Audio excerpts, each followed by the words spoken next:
Dale a tu paladar un gusto dulce en Mr. Donut. Donas de moca, donas de fresa, donas de chocolate. Solo en Mr. Donut, la gran variedad. Presenta. Muy buenos días, El Salvador. Qué placer nuevamente volvernos a reencontrar como todas las mañanas para disfrutar la entrevista Al Punto con Sergio Méndez. Esta mañana, señores, ya lo habíamos adelantado, estaremos conversando con dos amigos, gente con trayectoria, con una experticia y abordando los temas de coyuntura, de actualidad. Con el mayor de los placeres le damos la bienvenida a Rafael Domínguez. Rafa, hola Sergio, muy buenos días, un placer, gracias por acompañarnos en tu casa. Gracias a ustedes por la invitación, un gusto estar aquí. Gracias, le agradezco. También con el mayor de los gustos le damos la bienvenida a don Rafael Ernesto Goches, un placer tenerlo también en su casa, gracias. Encantado, Sergio, y felicidades por Tele1. Gracias, Tele1, la apuesta que tenemos nosotros. Arranco saludando a quien hace posible todas las mañanas el primer segmento de esta su entrevista Al Punto con Sergio Méndez, como lo es Mr. Donut. Dale a tu paladar un gusto dulce en Mr. Donut. Donas de moca, donas de fresa, donas de chocolate. Solo en Mr. Donut, la gran variedad. Presenta. Y bueno, señores, nos frotamos las manos. Rafael Domínguez, arranco con tu persona. ¿Cuál es su opinión? Hablemos de la elección, del proceso interno de elección del fiscal general de la República. La Asamblea ya nos tiene acostumbrados a que nunca hacen la plana.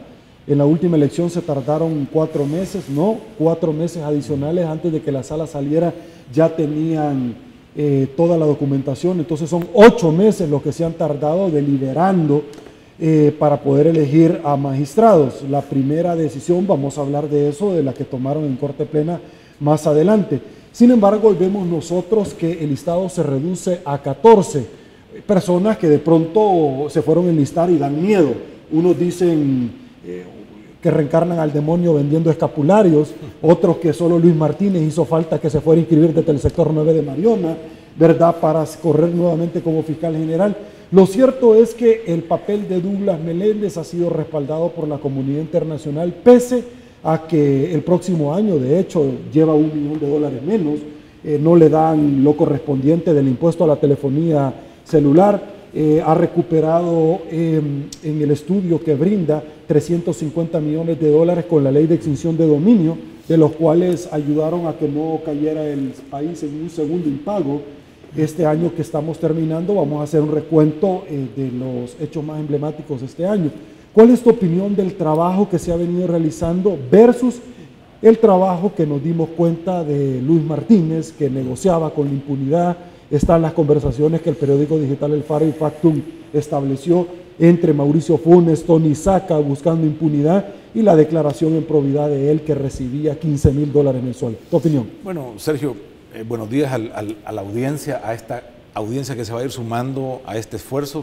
Amén. Buenos días también a Rafael. Hoy es un programa de dos Rafaeles. A Rafa a un lado y Rafa al otro. Sí. Bueno, creo que el tema del fiscal, Sergio, es sumamente importante. Creo que esa apuesta por vencer la corrupción que tenemos la mayoría de ciudadanos, o al menos creo que la mayoría estamos de acuerdo en que el problema del país tiene que ver con la corrupción, pues se vuelve una exigencia alrededor de quién va a ser el próximo fiscal. No se puede vencer la impunidad ni se puede alcanzar éxito en la lucha contra la corrupción si no hay un árbitro eficiente, un árbitro imparcial, un árbitro que tenga el carácter y que tenga la convicción de que para quien va a trabajar es para la gente, para el pueblo y no para los intereses partidarios. Entonces yo creo que dentro de la oferta de personas que tiene la Asamblea para escoger, lastimosamente no todos, por no decir ninguno, ¿verdad?, porque tal vez me van a catalogar de extremista, pero creo que es muy limitada realmente la cantidad de nombres que están en esa línea. Yo he dicho, el fiscal Douglas Meléndez no es el superfiscal, no es tampoco lo mejor que podríamos tener en el cargo, pero lo ha tratado de hacer mejor.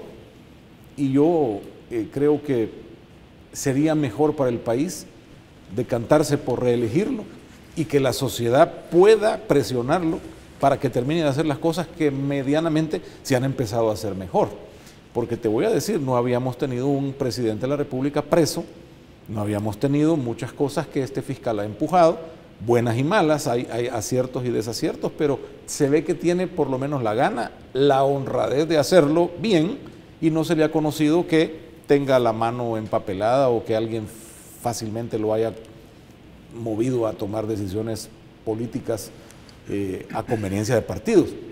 Entonces creo que es más fácil ir por esa ruta que andarnos buscando en los otros nombres, que sí podríamos decir con detalle que son nombres que van a comprometer esa ruta hacia vencer la impunidad y vencer lo que Luis Martínez nos demostró que sigue siendo una posibilidad, que te compren, que te paguen el apoyo, el silencio y que sea un fiscal del lado equivocado.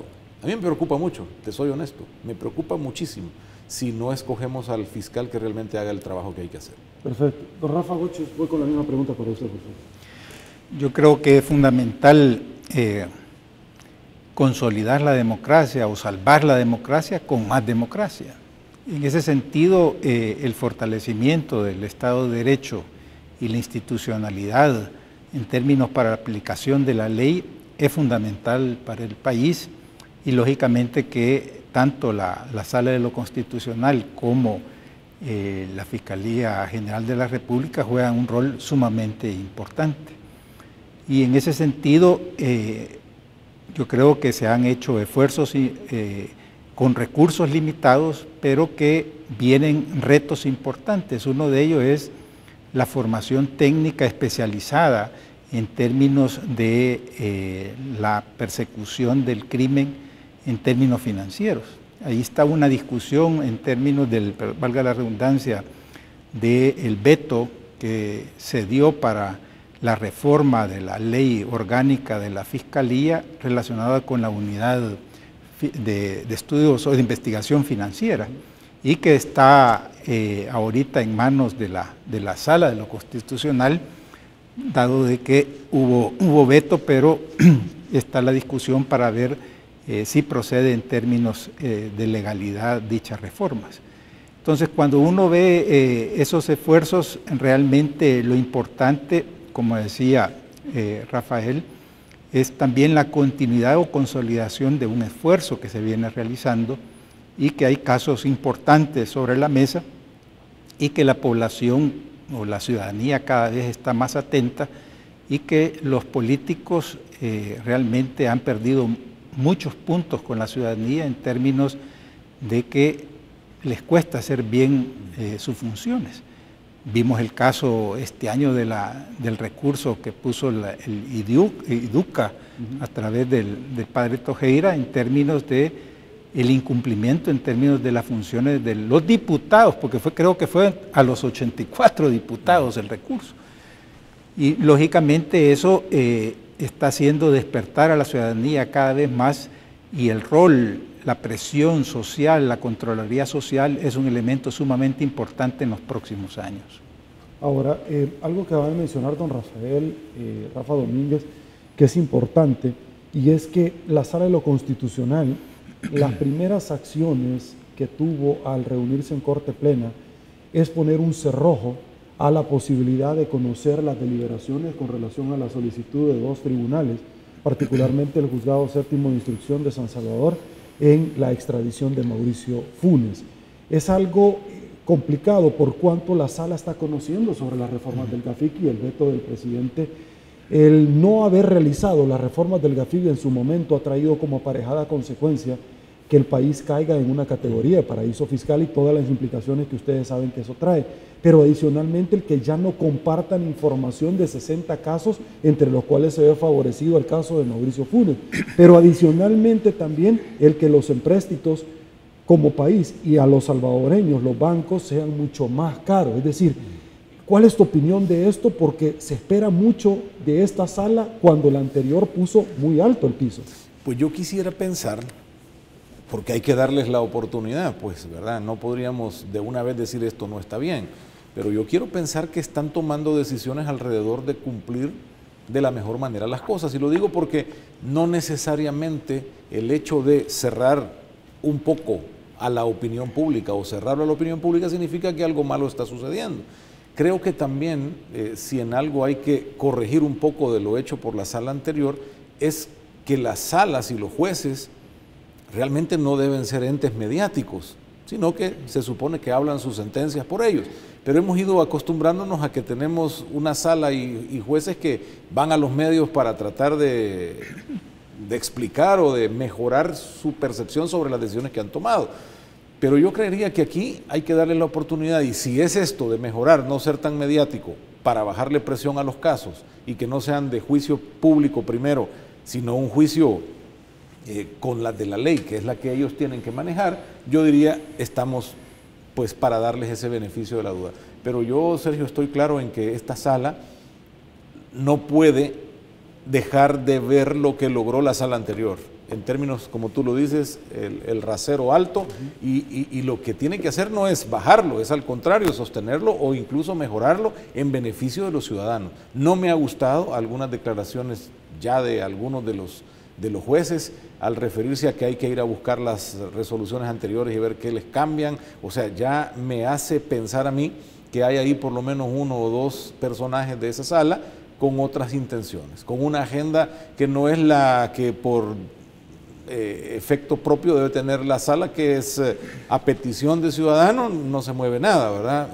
Si no es por esa petición, entonces si nadie pide, ¿por qué estás hablando de cosas que nadie te ha pedido? Y en este caso hay peticiones expresas a resolver y debe resolverse, porque este es el momento que tiene el país como oportunidad para vencer la corrupción. Si no lo logramos ahora, yo creo que en el próximo gobierno vamos entonces a tener una complicación peor. Considerando la realidad también económica del país y de crecimiento, esto podría ser fatal, si una sala contraria a vencer la corrupción. Rafael Goches, sobre este mismo punto también, las expectativas salen de lo constitucional. Bueno, realmente es un tema estratégico para el país, para la institucionalidad democrática. Creo que la separación de poderes es la piedra angular en estos momentos, y que se espera de que la sala de lo constitucional, si no lo supera, al menos iguale la independencia, la capacidad y la valentía que tuvo la sala anterior, y creo que la ciudadanía así lo espera. Yo estoy insistiendo en la parte ciudadana porque realmente si se quiere El Salvador consolidar o salvar su democracia, tiene que ser a través de cada día una mayor participación de la ciudadanía. Yo creo que ese es el elemento fundamental, y sobre todo ahora en esta etapa electoral, creo yo que aquellos candidatos o fuerzas políticas en las cuales rechacen la participación ciudadana o la transparencia, lógicamente que podrán ser castigados el 3 de febrero. Ahora, hemos visto nosotros casos emblemáticos, ya haciendo un pequeño recuento de lo que ha sucedido este año. Vamos a hablar sobre el tema económico, vamos a hacer también un recuento sobre el tema político, pero nos vamos al judicial. Tú lo mencionabas, casos emblemáticos que jamás lo habíamos visto o pensado. Muchos salvadoreños al primer expresidente condenado civilmente, Mauricio Funes.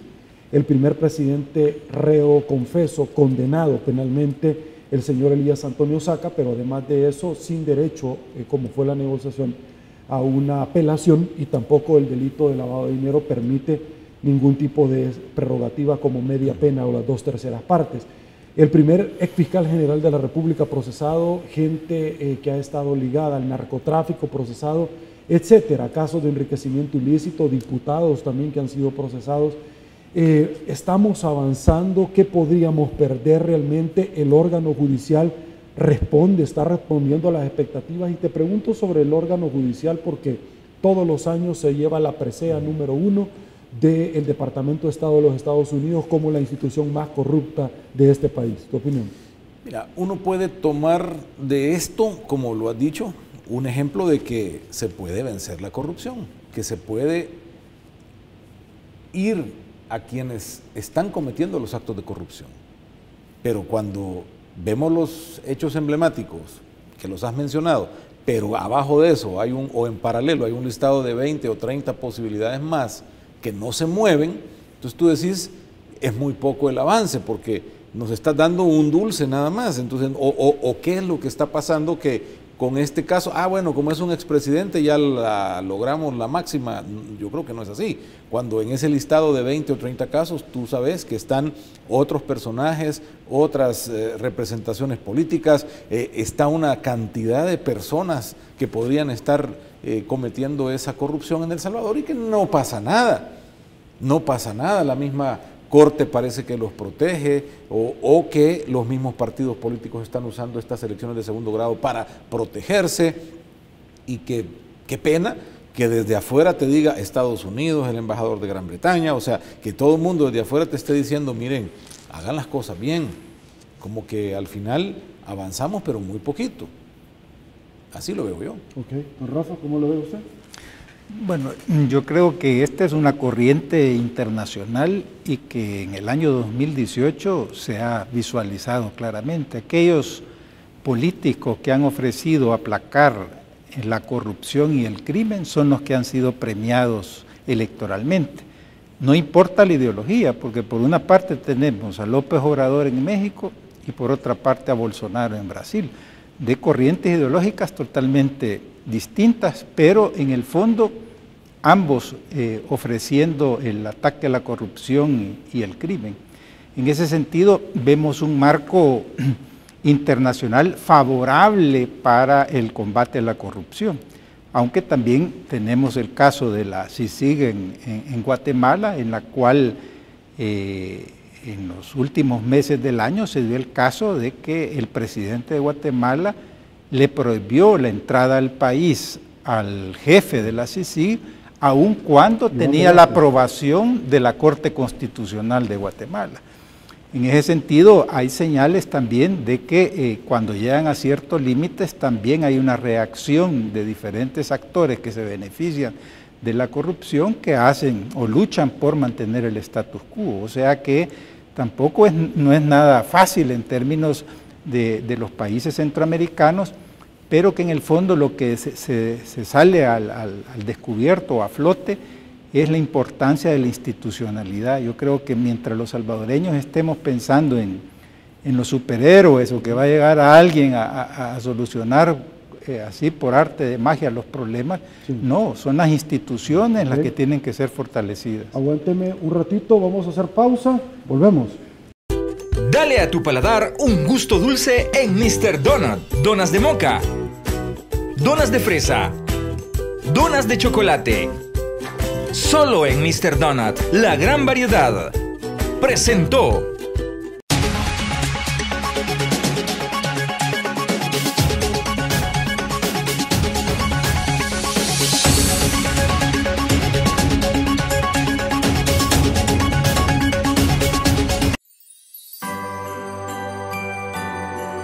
Sabemos las dificultades por las que pasan las familias salvadoreñas.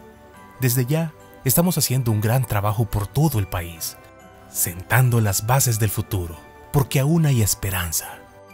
En 2019, estamos comprometidos en terminar con la injusticia, el interés individual de algunos y trabajar sin descanso para que las instituciones funcionen a favor de todos los salvadoreños.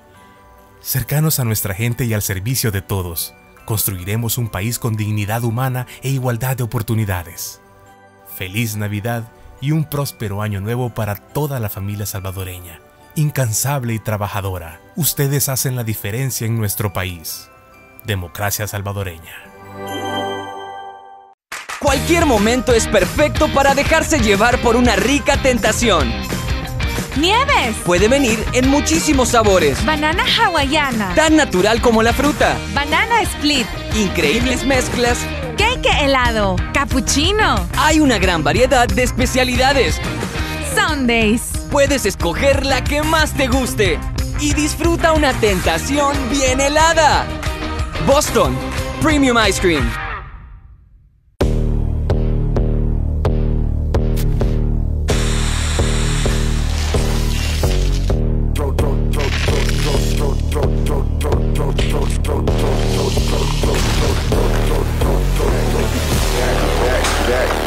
Back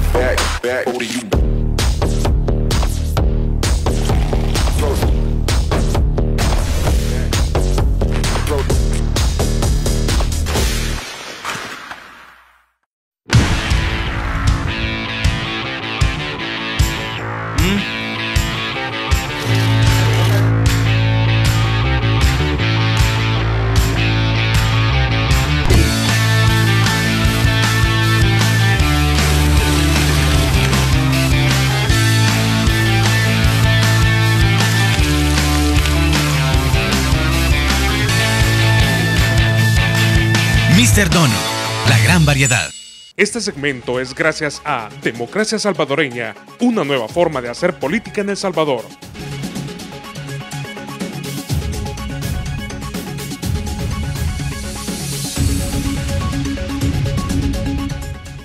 Estamos de regreso, mil gracias El Salvador por su preferencia. En este segmento vamos a hablar siempre del recuento de finalización de un año y por supuesto con muchísimas expectativas en un año electoral para el próximo 2019. Don Rafael, ¿qué sería lo más destacable, lo bueno, lo bonito, lo malo y lo feo en términos económicos para nuestro país de este año que estamos cerrando?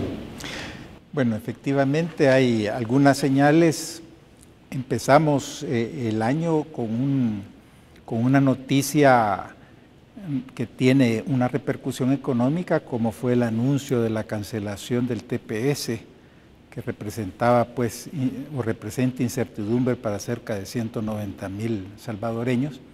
Lo menciono en términos de que ese mismo inicio de año anunciaba que las remesas estaban creciendo aproximadamente 10% y lógicamente que eso estabiliza tanto la parte de la macroeconomía como la economía familiar. Ese es un elemento, favorable en términos económicos. El crecimiento se es estimado en 2.5%, que si bien es cierto, anda en el promedio de las últimas 2 décadas del país, pero es el más bajo a nivel centroamericano. Hay sectores en los cuales no le fue muy bien este año, como el sector agrícola, pero el sector construcción, por ejemplo, sí tuvo un crecimiento bastante positivo en relación a años anteriores. Cierra el año con un endeudamiento arriba del 70% del Producto Interno Bruto y se hace la reforma a la ley de responsabilidad fiscal, pero esta reforma, si bien es cierto, es positiva en términos de que favorece o allana el camino para la aprobación del presupuesto general 2019, también no es acertada en términos de que había un acuerdo de hacer un ajuste del 3% y se decía 1.5 relacionado con los ingresos y 1.5 con los gastos. Esto con la reforma no se va a cumplir y lo que se hace es trasladarle el problema o la decisión al próximo gobierno. Por otra parte, el déficit fiscal, si bien es cierto en el 2017 se había disminuido, este año se cierra arriba de 3% del Producto Interno Bruto y para el 2019 se estima en 3.5, 3.7. Es decir, que no se está cumpliendo con el espíritu que estaba en la Ley de Responsabilidad Fiscal. Y lógicamente estamos cerrando el año todavía con incertidumbre si se va a aprobar el presupuesto, ya que de no hacerlo estaría una situación bastante difícil porque El Salvador tiene que, a finales del 2019, tiene que cancelar $800 millones en concepto de bonos. El presupuesto tiene 3 partes, el ingreso, el gasto y lo que usted va a financiar, el saldo que tiene. Y El Salvador para el próximo año, el presupuesto tienen que ajustarlo alrededor de 1.400, 1.500 millones de dólares. Y en los próximos años El Salvador tiene que pagar 2.400 millones de dólares. Es decir, que tiene que haber un entendimiento básico entre los partidos políticos y de cara al próximo gobierno, el próximo quinquenio, para poder estabilizar el país. De lo contrario, realmente las condiciones o la certidumbre, esta semana yo estaba escuchando a las gremiales empresariales y uno de los puntos que ellos destacaban era la generación de confianza, la predictibilidad, y estos elementos son fundamentales porque sin crecimiento económico ningún candidato o próximo gobierno va a poder superar, digamos, el déficit fiscal o sanear las finanzas públicas si El Salvador no crece arriba del 4% del Producto Interno Bruto. Rafael, ¿tu análisis? Pues el resumen o la foto que ha tomado Rafael nos dice que efectivamente el país está complicadísimo en términos económicos. Han pasado cosas que nos han impactado pero que son importantes para tomar decisiones cabalmente el próximo gobierno. Este ya va para afuera, o sea, lo que le queda de año más después de las elecciones, prácticamente no tiene mucho que hacer. Pero preocupa, por ejemplo, que entramos a un PIB real. O sea, este año nos dijeron, miren, el PIB no era como ustedes lo imaginaban, es el PIB, lo cual le pone un poco de certeza, pero te dice también lo poco que estás produciendo. O sea, fue un PIB a la baja. Por otro lado, tenemos una inversión extranjera directa que este año parece que creció un poquito en comparación con el resto de años, pero seguimos siendo el último de la fila en la región en cuanto a atracción de inversión y en cuanto a crecimiento. Pero sos uno de los países que tienen más presupuesto de gasto público, con 6.400 millones de dólares, que es, ¿qué?, un tercio de ese PIB que tiene tu país solo para administrar la cosa pública. A la incapacidad de generar empleo por el sector privado se han dedicado a dar empleo por el sector público, ¿verdad?, metiéndole 40.000 nuevas plazas y generando una deuda de más de 19.000 millones de dólares que ahora tiene el país, que Rafa dice es el 70%, yo creo que es mucho más, pues, comparando el PIB, porque el PIB ya nos queda como en 24.000 dólares, 24.000 millones de dólares, y debe 19.000 y tanto. O sea, es realmente una economía complicada. Cosa más o menos buena, que logramos salvar el impago y gastar un poquito de tiempo o tener un poco más de tiempo sobre el tema pensiones, que así como lo han administrado después de haber logrado un ahorro de 300 y tantos millones, que lo que hicieron fue gastárselo en lugar de ahorrarlo, complicaste más todavía la historia. Entonces estamos en un punto dificilísimo, donde la gente ya lo dice en las encuestas, lo más importante, el empleo, y no hay empleo, no se puede generar empleo, con una corrupción galopante, con una incapacidad de entender al empresariado y de entender lo que significa producir, porque te llenaste de burocracia. No es posible en este país ser tan ágil en los negocios, te caíste, creo que perdimos 15 o 20 puntos en la escala de competitividad como país. O sea, estás realmente en una situación complicada, Sergio, y yo creo que eso no lo percibimos porque todo el mundo en las campañas solo promete cosas lindas y aquí se va a arreglar todo, yo te voy a arreglar todo, pero cuando aterricemos a la realidad financiera del país, creo que tenemos un año 2018 complicado y un 2019 por venir más complicado aún, con elecciones en medio, ¿verdad?, golpeándote. Analicemos el tema delincuencial en nuestro país, porque la resolución de la Sala de lo Constitucional en su momento fue bien clara. A la brevedad posible se debe de terminar con el hacinamiento de las cárceles y las Bartolinas, no se ha dado. A la brevedad posible el acompañamiento de la Fuerza Armada, que solamente es para tutelar el territorio nacional, tampoco se ha dado. Vemos nosotros donde ciertamente las extorsiones no se pararon, vemos nosotros donde los crímenes siguen dándose a consecuencia del no pago de la famosa renta. Es decir, vemos nosotros donde simple y sencillamente pareciera que El Salvador cada vez va en una espiral más grande y que resulta ser irreversible. Su opinión sobre el combate a la delincuencia en todas sus manifestaciones. Bueno, realmente ahí sí estamos justamente en un problema bastante complejo, en el cual la población muestra su desesperación. Los datos, al menos del año que a su servidor sorprendieron, fue de que el número de desaparecidos es similar a las personas asesinadas. Ese dato creo que necesita una reflexión por parte de la sociedad salvadoreña. Y las caravanas, que son una nueva modalidad en términos de que es en grupo y visible, pero cuando en una encuesta que realizaron recientemente la Organización de Migración de Naciones Unidas, reportó dos causas. Una es la parte económica, la falta de oportunidades de empleo, de trabajo, y por otro es la inseguridad y la violencia.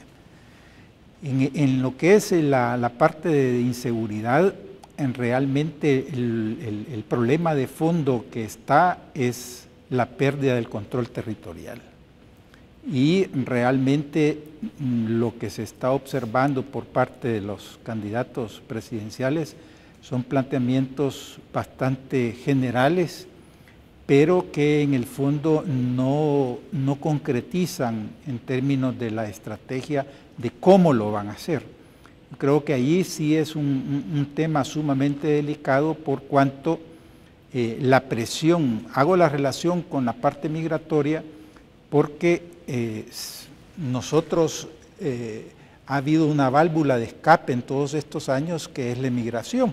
Entonces 3 de cada 10 salvadoreños está viviendo en el exterior, pero cada día va a ser más difícil y tenemos que el resultado, digamos, allá están amontonados en la frontera de Estados Unidos-México los que se fueron en la caravana, o sea que ahí no es que se ha resuelto ese problema. Incluso el presidente López Obrador ha planteado al gobierno de Estados Unidos la elaboración de un plan equivalente a un plan Marshall para Centroamérica, por cuanto la hipótesis que creo que de fondo, que es sumamente interesante y que nosotros como salvadoreños y centroamericanos deberíamos de acoger y ser más proactivos es, bueno, si quieren frenar la migración, tienen que resolver los problemas y mejorar la calidad de vida de la población en sus lugares de origen.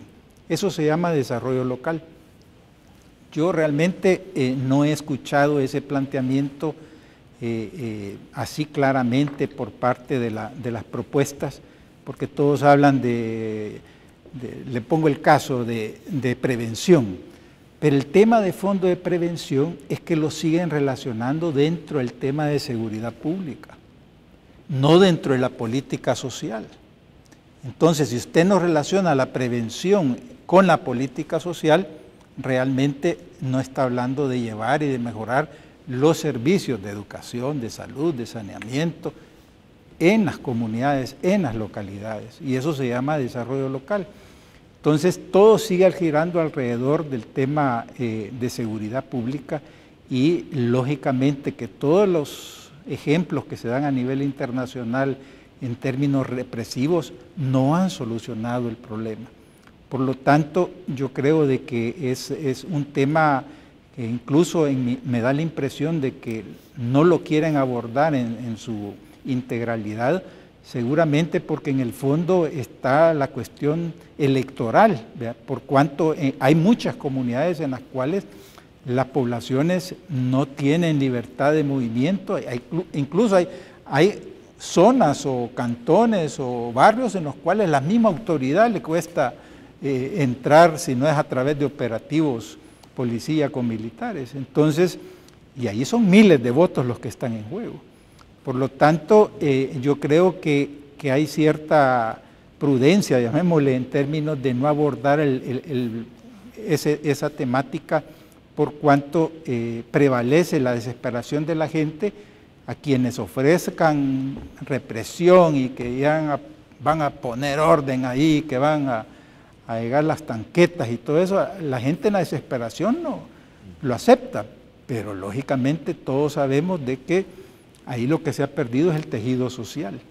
Por lo tanto, es un tema sumamente delicado y complejo que lo que se requiere es el concurso de todos los sectores y actores de la vida nacional para salir adelante.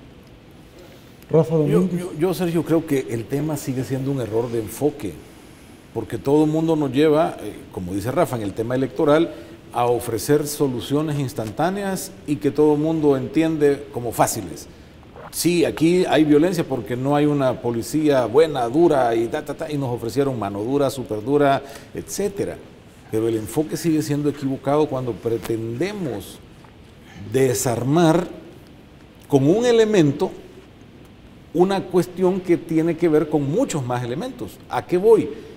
Hablamos del fiscal al principio del programa, porque tiene que ver en esto, pero nosotros no lo consideramos en la fórmula, creemos que el tema de violencia solo le compete a la seguridad, a PNC y Ejército ahora, y no es así. Contra lo que este país está y debe pelear es contra la impunidad. O sea, no es que el país tenga más maleantes que Estados Unidos o que cualquier otro país de Europa, no, el asunto es que en esos países funciona todo el proceso. El que quiere cometer un delito lo comete, pero le cae la justicia. Lo pueden investigar, lo rastrean, tienen información, lo persiguen, le demuestran la culpabilidad y lo meten preso. En El Salvador, ¿qué sucede? El que hace el delito sabe que las posibilidades de que lo agarren, de que lo persigan, de que su caso se judicialice, de que tenga es mínima. Estamos hablando de que en El Salvador hay 9 muertos diarios, pero hay desaparecidos 10 u 11 diarios. Y de esos, el 95% de los desaparecidos no tienen respuesta. O sea, a la gente no le dicen ni qué pasó, ni hay nada. O sea, es un Estado totalmente incapaz. Y digo Estado, porque ahí tiene que estar metida la policía, la fiscalía y todos los entes que tienen que ver con el acompañamiento, los jueces, sistemas penitenciarios. Todo está tan desarticulado que al final solo te dicen, no, si aquí lo que hay que hacer es poner una cancha de fútbol, o por otro lado, aquí lo que hay que poner es un policía en cada poste. Y no es posible. Tú no puedes detener a que alguien cometa un delito. Eso no lo puede detener nadie. ¿Cómo hacemos para que alguien no cometa un delito? Solamente si es suficientemente fuerte el sistema para que aquel que cometa el delito sabe que no va a tardar 10 minutos en cometerlo cuando ya está rodeado y ya todo el mundo sabe que lo van a procesar y que va a ser culpable y que va a ir a una cárcel donde va a tener que hacer un trabajo para su recuperación. Eso no funciona. Entonces, no es un asunto de policías. Y aún sabiendo que no es un asunto solo de policías, ahí le hemos metido toda la plata. ¿Cuánto dinero se le ha metido al tema de seguridad? Los impuestos del 5%, más las donaciones, más el histórico, desde 2 o 3 gobiernos atrás, para solo tratar de reducir el número de muertos. Ya ves que lo hemos reducido, pero hoy resulta que los desaparecidos son una estadística más grande. Entonces hay un problema de conceptualización que nadie ve. ¿Por qué? Porque eso implica darle dinero al fiscal. Eso significa compartir el poder, eso significa quitar a la Fuerza Armada porque no es su papel y volver a la policía a investigar hacia adentro, a reorganizarla, a volverla competente. Lo cual no se ha podido porque se volvió también un nido de reparto electoral y político ahí adentro. Entonces tenemos un desastre. Por eso creo que lo de la... ¿Se ha vuelto un buen negocio la seguridad en este país? Para todo el mundo, pues. ¿Sí, cuántos millones están en juego ahí? Anualmente. Entonces yo creo que no estamos por resolver lo que hay que resolver, que es la impunidad en El Salvador. Estamos, señores, ya a la vuelta de la esquina, 53 días para la campaña, para las elecciones, mejor dicho, donde los salvadoreños pueden acudir a las urnas. ¿Ven ustedes concretamente algún tipo de propuesta por parte de los candidatos? ¿Han podido ver, no debates, eso no ha sido debates, unos dicen foro, otros dicen toma de café, donde han llegado un debate, donde hay un interrogatorio y un contrainterrogatorio, donde usted quiere saber primero abiertamente qué es lo que va a hacer y segundo de cómo lo va a hacer, de dónde va a sacar el dinero. Pero volvemos, parece a lo mismo, donde con palabras románticas, un paseo de día de campo, una carta interminable al Niño Dios, no quieren tocar el tema de la delincuencia, nadie quiere hablar de eso, pareciera que son votos los de los gente que integra las maras, 60,000 miembros más la familia de cada uno de ellos. No quieren hablar de un tema sensible en este país como el ordenamiento del tráfico, que ya no cabemos 1 hora para trasladarnos de un lugar a otro en el Gran San Salvador, sí, esperando a Dios que no vaya a haber ningún accidente que vaya a retrasar o reconocimiento de la escena del delito que estén realizando, que son campeones apenas 12 del mediodía, ¿verdad? ¿Han escuchado ustedes, les satisfacen las propuestas? Usted podría decir, sí, yo me decanto he visto el conversatorio de la Universidad de la UCA que tuvieron con la academia, con la nacional, o sea, ¿ven propuestas concretas? Bueno, yo como ciudadano realmente no he tenido la oportunidad y desconozco dónde puedo obtener o acceder, digamos, a los planes. Yo me refiero a los documentos completos, no a las cuñas y a los spots y a los panfletos y todo. No, yo quiero ver el plan. Yo todavía no he tenido la suerte de poder leer uno objetivamente, porque yo lo que buscaría es cuáles son, primero, cómo se define el problema, independientemente del tema. Si usted agarra salud, educación, empleo, seguridad, si quiere, bueno, ¿cómo lo definen? ¿Cuáles las prioridades? Porque realmente lo que pueden hacer en 5 años, en un quinquenio, es bastante limitado. Entonces hay que priorizar para también no levantar falsas expectativas en la población. El segundo tema es cómo lo va a hacer, cuál es la estrategia. Y el tercer es con qué recursos. Esos son los 3 elementos que uno buscaría. Y en ese sentido, yo lo que no sé si acá el tocayo ha tenido la oportunidad, pero yo no he visto las metas específicas. O sea, ok, yo en este año, porque dicen van a aumentar los recursos, bueno, ¿en qué va a aumentar el presupuesto de educación? ¿En cuánto? Todos bueno, dicen que es el 6% del Producto Interno Bruto, pero y nunca lo cumplen. No lo pueden realizar, si no lo han hecho en estos años, y lo pueden hacer probablemente en una forma gradual, digamos, medio punto cada año, pero lo importante, y es el salto que no queremos dar acá en términos de gestión o de hacienda pública, es la gestión por resultados, el presupuesto por resultados. Bueno, si usted le van a dar $100 millones en su institución, ¿cuáles son los resultados que va a obtenerse? ¿Cuáles son las metas?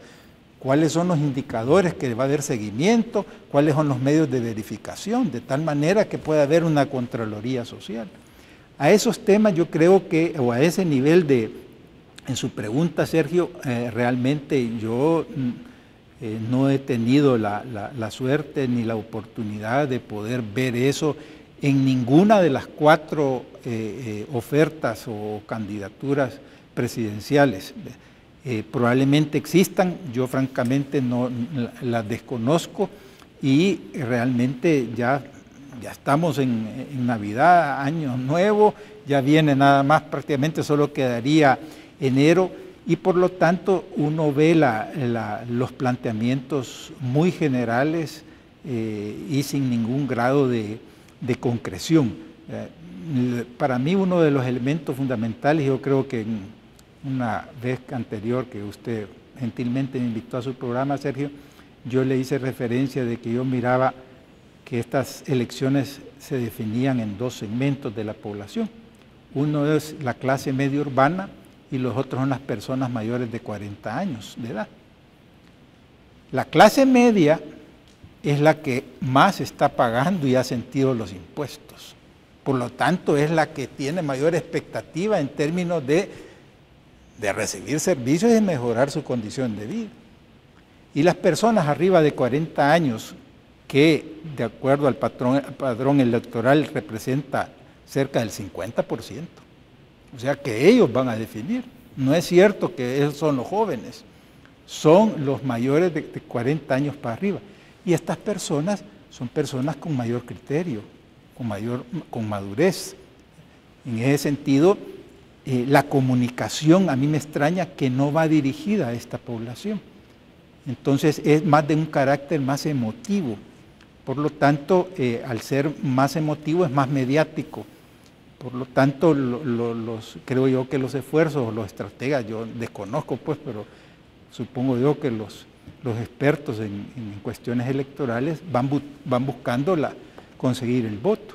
Pero yo creo que las personas mayores de 40 años tienen una expectativa sobre oportunidades de empleo, la seguridad, la proyección de estabilidad de su vida, sus hijos. O sea, son personas que ya razonan mucho más. En ese sentido, yo no veo los mensajes dirigidos para ese segmento de la población. Igualmente que el tocayo, hay muy poca información sobre algo estructurado de sus ofertas como partidos y como candidatos. Creo que el FMLN al final sacó un documento que tiene un plan de gobierno, pero con muy poca difusión y no se sabe pues su estructura y los alcances. De ahí todo se deriva a una comunicación cabalmente emotiva como oferta, ¿verdad? Mire, yo sí voy a hacer esto, pero no haya nada que lo pueda amarrar a un documento con todo lo que uno quisiera entender, porque no es solo de endosar porque me cae bien o me gusta tal o cual candidato, sino realmente qué espera para la nación una vez que le demos la posibilidad de gobernar. Pero no hay de dónde hacerse y después tú no vas a ir a recoger todos los spots para decir usted prometió esto, si no hay un plan estructurado para gobernar. Es que pareciera que a todos como que les llegó tarde la idea de cómo hacer para ser candidato, pero uno tiene que ser candidato con un plan de gobierno, pues, para que a la gente le quede constancia de qué voy a hacer y luego me exijan. Pero aquí solo nos hemos quedado en lo emocional. Pero bueno, hay algunas cosas que yo sí he rescatado de eso o tratado de traerlas de tal manera que me llaman la atención. Pero son cosas que no sé si van a ser capaces de hacerlas. Por ejemplo, cuando se habla de descentralización, que el Partido Arena en los tiempos que fue gobierno nunca le apostó. De hecho, levantó para el frente una bandera que la enarboló el actual vicepresidente Óscar Ortiz, ya en el poder la aventó por allá y ahora hablan de polos de desarrollo y en los últimos 10 años tampoco lo hiciste. Entonces uno dice, me estás ofreciendo el tema correcto, pero nunca lo hiciste, nunca lo llevaste a la práctica, entonces no entiendo cómo ahora, pero son las cosas que a mí en lo personal sí creo que hay que ponerle atención y empujar más. Hablan de tecnología, hablan del inglés como para que un país sea bilingüe, pero no te dicen exactamente, como dice Rafa, ni cómo ni con qué recursos. Ni siquiera te dicen, miren, ¿tú sabes cuántos maestros se necesitan como para que en cada escuela, 5,000 escuelas más o menos que tiene el país, haya un maestro de inglés y que tengan la capacidad de convertir a esos futuros estudiantes en bilingües? Ni siquiera ese dato. ¿Cuántos maestros serán? Uno por escuela, solo ahí son 5,000 y existen en el país 5,000 maestros de inglés. Yo creo que no. O sea, pero te dicen y te venden la idea y claro, yo quisiera que mi país fuera bilingüe, pues todos, porque sabemos que hacia allá está la exigencia, pero no te dicen el cómo ni de dónde. Entonces, creo que es una campaña que adolece de verdad de ofertas claras, concretas, en base a la realidad que hemos platicado, Sergio. Porque yo te puedo ofrecer el cielo y la tierra, pero viendo la verdad, no nos alcanza ni siquiera para terminar el año 2019 cuando el presupuesto lleva 1.400 millones de dinero que no existe. Ahora, a mí me llamó muchísimo la atención algo y no sé, caballeros, y lo traigo como mucho respeto porque yo he visto pancartas del gobierno, así como de pronto cuando trató de hacer suyo la beatificación de Monseñor Romero y que Hugo les pidió que por favor quitaran esas pancartas.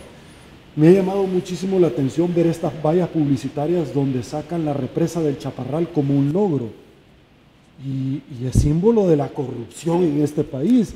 Es más, la represa del Chaparral ni la han terminado, la están construyendo, va a valer muchísimo más de lo que en su momento se estableció. Es parte de la corrupción de un expresidente Mauricio Funes que inicia con Tony Saca. Entonces no sé cómo de pronto el gobierno puede estar vendiendo algo que tampoco no existe, que es abstracto, pero que es parte que en su momento, hace 10 años, ellos prometieron que lo iban a solucionar, al igual que el estacionamiento más grande de Centroamérica, como es el Puerto de la Unión. Y que, ¿por qué traigo estas dos obras emblemáticas? Porque tú dijiste algo que es importante. Si yo pudiera agarrar las pancartas de lo que fue hace 10 años la elección, me recuerdo, y ustedes también en alguna medida, como esa famosa fábrica de empleo, que la 21ª vez que hablé con el señor Funes me dijo, no, es que este es abstracto únicamente. No, yo vi el video donde entraba en una institución a buscar trabajo, a mí no me va a estar engañando. Pero ¿por qué el Puerto de la Unión lo traigo a colación?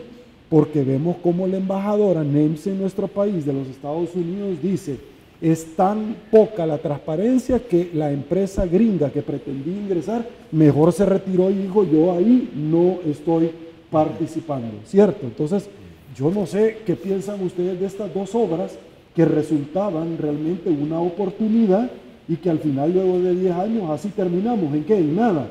¿Su opinión? Pero es que realmente ahí viene el rol de la oposición también. Y también la oposición ha dejado mucho que desear, porque digamos, lo que usted está planteando del Chaparral está en el presupuesto. Pero qué discusión conocen los ciudadanos alrededor de cuánto ha costado esa obra, de qué estamos hablando. Entonces, no salen a flote, digamos, los números y los problemas. El otro tema que usted menciona y que es un evento de este año es la ruptura con Taiwán y las relaciones diplomáticas con China Popular. Y El Salvador queriendo jugar a la geopolítica. Yo creo que allí nosotros, bueno, a usted que le gusta tanto el fútbol, es como que el Facito se vaya a jugar con el Barça, ¿verdad? O sea, quieren meterse a jugar grandes ligas sin tener la capacidad técnica de cuando dicen que van a negociar. Bueno, ¿y cuáles son los equipos negociadores del Salvador? ¿Cuáles son?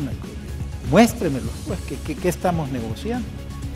Y lo que hay a nivel internacional, que es, porque las universidades tampoco han jugado su rol, ¿verdad? Las universidades lo que están jugando son encuestas y foros, ¿verdad? Pero en términos de investigación y de propuestas, creo que tienen un déficit con la ciudadanía. Y lo que uno conoce más que todo es por analistas o investigadores o tanques de pensamiento de nivel internacional, que están señalando, por el caso de la Unión, un punto estratégico, ¿verdad?, en esta confrontación o en esta geopolítica entre China Popular y Estados Unidos, que ambas son potencias que tienen cuadros, investigaciones, ellos ya saben cuáles son los recursos que en El Salvador. Yo estaba en una reunión y cuando dijeron que había posibilidades de gas en esa zona, que habían 10 en la reunión, 8 desconocían ese dato, cuando lo estaban tirando investigadores o analistas internacionales. Entonces, nosotros estamos enredados realmente de querer entrar a grandes ligas o a discusiones o a disputas internacionales sin resolver los problemas básicos del país. Yo creo que ahí es donde la población se desconecta. Y para mí el ejemplo más claro es la demostración que hacen las caravanas en términos de que ellas toman una decisión, esas personas, porque no creen que las condiciones de vida van a mejorar en el país. Por lo tanto, su pregunta yo la respondo en términos de que no solo es una cuestión de los gobernantes, que sino es de los pesos y contrapesos de la oposición, que tampoco han jugado su rol, y por eso es que la población está bastante escéptica y cae en términos de de jugar con las emociones o de ir en contra de los que están en contra, ¿verdad? Y todo se hace en un ambiente realmente emotivo porque la población tampoco tiene información para tomar decisiones. A pesar de que ha habido un crecimiento, es importante el rol de los medios de comunicación y diferentes periódicos y programas como el suyo, pero que realmente la población, como está enfrascada en el día a día, o como popularmente decimos, coyol quebrado, coyol comido, realmente no procesa y no está con una información cualitativa en términos de presionar a sus gobernantes para que hagan bien las cosas. Okay. Voy contigo también sobre la pregunta es, ¿los logros son los logros del gobierno o son los logros de la gente? O sea, pues, porque vos me puedes decir a mí como gobierno, yo he hecho esto, sí, pero ¿eso en qué nos ha beneficiado? Y mucho de lo que llaman logros son simplemente tratar de vendernos una imagen que por hoy no tiene el presidente, porque hacen una campaña de logros, pero la evaluación de la gente sigue siendo la misma, ¿no? Un puntaje bajísimo. 4 de nota. Entonces, estos proyectos solucionaron a la gente le dieron mejor forma de vida, le dieron solución a los problemas reales. Te ponen como logro la inversión de que fueron casi $60 millones entre la construcción de esa infraestructura del Jaguar, más la zona ahí del redondel de Naciones Unidas, pero tenemos mejor tráfico. O sea, te pueden poner un montón de cosas como logros, pero el Chaparral no es uno de ellos, pues. Fue un logro el haber comprado la Geo, endeudarnos, pagar millones para quitarle a una empresa que tenía la generación geotérmica, y ahora ¿qué hace la Geo? O sea, ¿cuál es el logro después de habernos endeudado con eso? O sea, logros yo creo que también es parte del manual de marketing político que solo lo están siguiendo por seguirlo. Es decir, hagamos una campaña de logros pues porque ya vamos a terminar y no nos vayamos sin decirle a la gente lo que hemos hecho, pero realmente ya no somos tontos. Y los ciudadanos hemos avanzado mucho más que nuestros gobernantes y que nuestros políticos. Y tenemos más información que ellos y tenemos más facilidad para comunicarnos las cosas. Entonces, por eso es que no sentimos que cuando publican estos logros, tú en tu vida decís, estos no son logros míos, pues. Y si eso fue lo mejor que pudiste hacer, bueno, por eso las encuestas dicen dónde está cada quien. Ahora, es complicado, para terminar contigo, Rafa, porque esa era una apuesta de matriz energética y la matriz energética representa para un ambiente de inversión una posibilidad para atraer y captar a muchas más empresas a que vengan al país y la generación de empleos. Tú mencionabas que se han creado desde la cosa pública del Estado 40.000 empleos. El tema es que el Estado no está para crear empleos, está para crear las condiciones. Quitarle la grasa al Estado representa, más allá de ahorrarle plata, una posibilidad de no caer en tentación y meter a todos los militantes que andan buscando oportunidades, que andan de pronto en los mitines. Es decir, eso que fue criticado por este gobierno cuando era oposición a Arena, realmente cambió en estos 10 años. No cambió para nada. Es que además son caprichos ideológicos. Como esto es privado, hay que volverlo público, ¿no? Son caprichos ideológicos que a la base solo tenían o tienen esa visión de decir, como yo creo que la administración la debe tener el Estado, pues yo vengo y nacionalizo o voy a tratar de hacer todo el del Estado, y el Estado es el que debe, y en la práctica las cosas han salido mal. Entonces es simplemente el pago que está teniendo la población en todo lo mal que estamos es de todos esos caprichos ideológicos. Y hemos sido víctimas de todos esos caprichos ideológicos de un lado y de otro. Ahora es el tiempo de las soluciones reales, las que tienen a la base investigación, los que tienen a la base medición, los que tienen a la base metas, los que tienen a la base el reto de darle a la gente lo que está pidiendo. Y la gente sabe si el pueblo está pidiendo trabajo y desarrollo para sí mismo, para sus familias. Perfecto. Señores, vamos a otra pausa. Volvemos. Este segmento fue presentado por Democracia Salvadoreña, la nueva forma de hacer política en el país.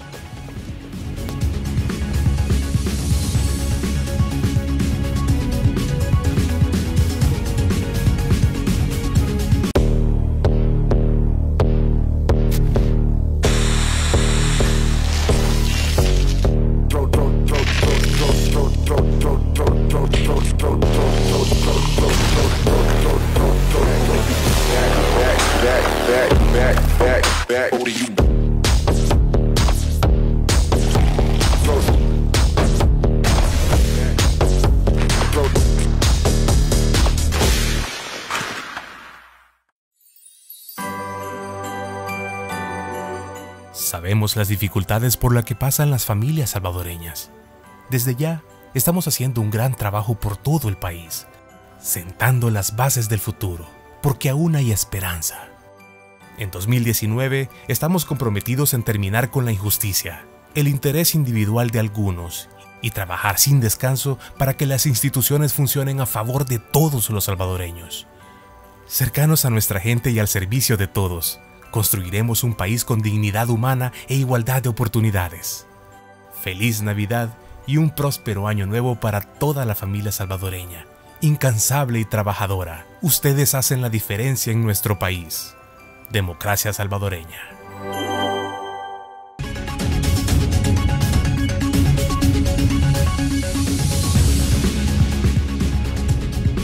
Señores, estamos de regreso, ya no hay tiempo para más, llegamos al final de esta entrevista, no me resta más que agradecerle a Rafael Domínguez. Sergio, como muchas siempre, gracias. muchísimas gracias a ti, a tu audiencia, y felicidades por este nuevo esfuerzo y emprendimiento en televisión que estoy seguro que va a dar buenos resultados. Gracias, te lo agradezco y así lo declaro en el nombre de Dios. Gracias. Rafael Gocho, muchísimas gracias, un placer. Igualmente, Sergio, y felicitaciones por Al Punto en Tele 1. Gracias. Feliz Navidad, feliz Año Nuevo, por supuesto que nos vamos a seguir viendo, pero desde ya que lo disfruten muchísimo. El Salvador, soy Sergio Méndez, así están las cosas hoy por hoy en nuestro país. Si le gustó la entrevista, coméntele el resto del año. Si precisamente eso es lo que nosotros tratamos, de que usted tenga la mejor información para que haga su propia evaluación. Será hasta el día de mañana y una vez más que el Señor los bendiga a todos.